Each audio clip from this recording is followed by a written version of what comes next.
bonus reading for January the 7th to January the 8th, Earth signs. So, ito ba yung laban-laban, bawi-bawi?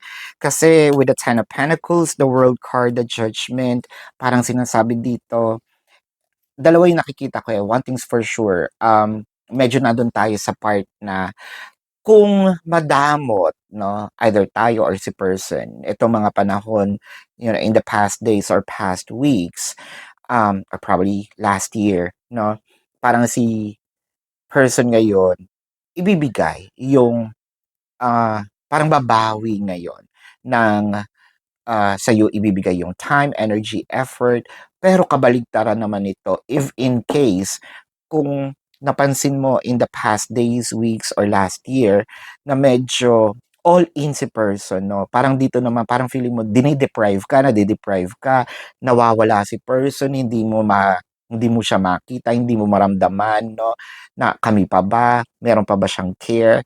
So it felt like something here is going to change. It's either from bad to good and or good to bad, no? But either way, I hope that this is, bad to good. Mas okay ng pagod tayo kasi New Year na. But anyway, this is your bonus reading Earth signs for January the 7th to January the 8th. Predicting future is my purpose.